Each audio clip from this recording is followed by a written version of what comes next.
With the holiday season approaching, I received a bottle of wine left on my doorstep. The note read, "Drink me." I dialed the number for the person I thought it was from, and to my horror, the phone rang inside my house. "Happy holidays!" Cheerful voices echoed through the office as we left the building for the holiday season. I tidied my desk, turned off my laptop, and headed home. The holiday season had begun. As I returned home from work, I discovered a mysterious package placed on my doorstep. It was a beautifully wrapped box containing an expensive bottle of wine. Attached to it was a note with only 2 words: "Drink me." Although perplexed by this peculiar request, curiosity got the better of me. I picked up the package, unlocked my front door, and placed it on the dining room table. I reached for my phone and dialed a familiar number. To my terror, I heard the faint ringing coming from inside my own house. My heart raced as I realized there was someone in my house. I took off my shoes and cautiously tiptoed through the house, checking every room, each creaking floorboard sending me into a frantic panic. I purposely left the lights off as I tiptoed down the hallway. "Welcome home, Karen," a voice whispered from the kitchen. A tiny scream escaped my lips as I turned on my heels and ran toward the kitchen. Unseen eyes were watching every move I made, and it felt like the flickering shadows that formed from the dim light coming from the street lamp was ready to pounce on me. The number had stopped ringing, so I redialed as I crept through the rooms, my heart beating wildly and fear knotting my stomach. The kitchen was empty. The ringing persisted, but seemed to lead me further into the depths of my home. The once familiar hallways now took on a scary vibe. Colors dimmed and whispers echoed through empty spaces.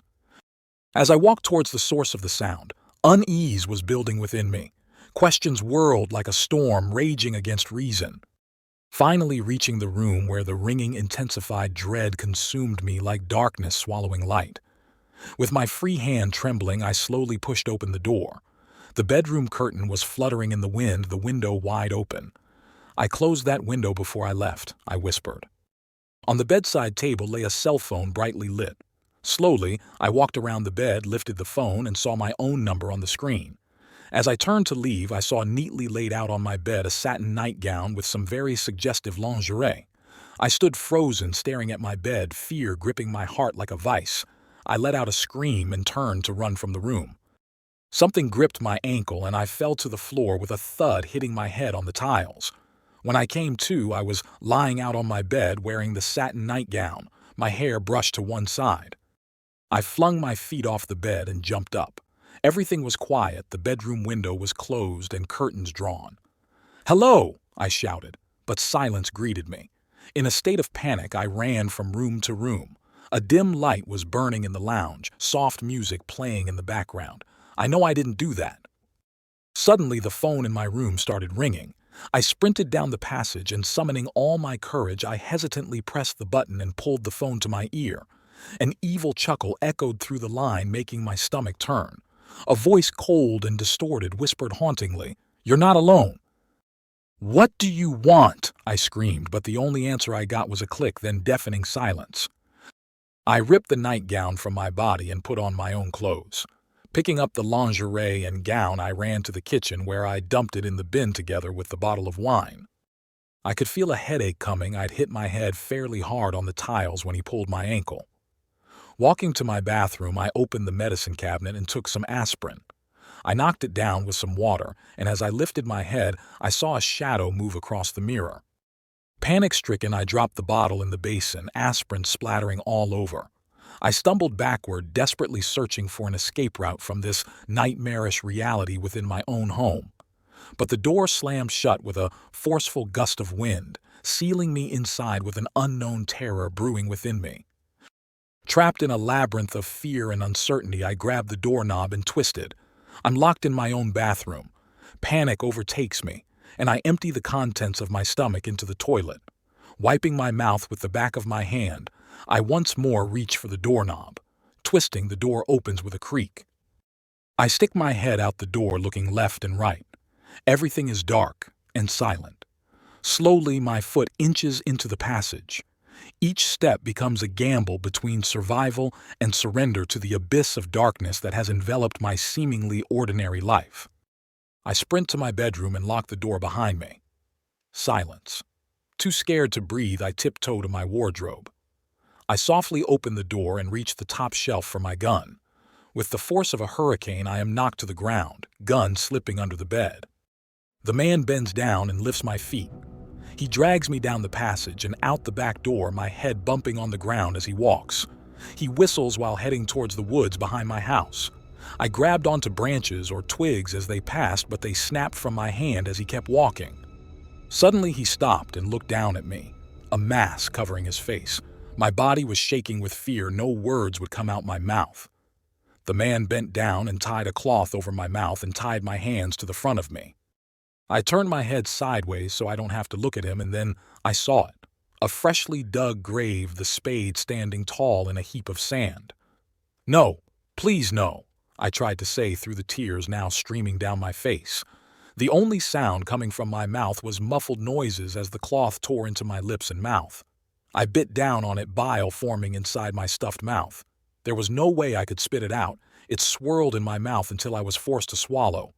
Nauseated, I cried uncontrollably, dust and tears staining my face, running into my hair and down my neck. The man lifted me and carried me towards a wooden box. "Dear God, get me out of here, please," I screamed. The man giggled and closed the lid. Raw screams came from my throat as I kicked the lid with my feet. After a few minutes, I heard the sound of a shovel hitting sand, and it came crashing down onto the box. Rivers of sand came pouring through the lid as I swung my head from side to side, trying to keep the sand off my face. Since my hands were tied to the front, I reached into my pocket for my cell phone. I am so grateful he didn't see the phone. I brought it up close to my face, found my brother's name, and frantically typed SOS, SOS, SOS, and pressed send. All I can do now is wait to die. I kicked with my hands and feet, but the weight of the sand was just too much. Exhausted, I closed my eyes and waited for death. Maybe a day had passed since I fell asleep, or maybe only a few minutes. I had no idea. My body was aching and my breathing labored as oxygen started running out. I scratched the inside of the lid with my nails, hoping to break the wood. My hands felt wet and warm. Warm fluid was running down my arms, but I felt no pain. No pain at all, just the urgency to get out of the box, so I continued scratching. With my fingers raw to the bone, I lowered my arms, the wounds at the tips of my fingers throbbing. Mercifully, I drifted off into a deep sleep. I woke up with a start, hitting my head against the lid. I have no clue where I am. As reality sets in, I start kicking and screaming. No one can hear me. I'm alone in the woods, covered in dirt. That's when I heard it. A faint noise, almost like an animal scratching to dig me up. Minutes or hours ticked by, and the sound grew louder. I heard muffled voices, and my heart sank to my feet. Did the man come back with help? Are they going to finish me off? In a panic, I kicked and screamed. I pushed the lid with everything I had. It moved a fraction of an inch, and then the lid flew off, and I saw my brother's face as he pulled me out of the coffin. Surrounding the grave was an army of cops. I've never been so happy to see police. While they untied and ungagged me, I was whisked off in an ambulance and admitted to hospital. Blood samples were taken, and I was hooked to drips to rehydrate and sedate me. Within seconds, I fell asleep, completely exhausted. I woke up to a quiet, dark room, the moon shining through the window. My brother was sleeping in a chair as my phone rang. "Hello, Karen, are you ready to play?" An evil voice on the other end said. I threw the phone out of the window and screamed.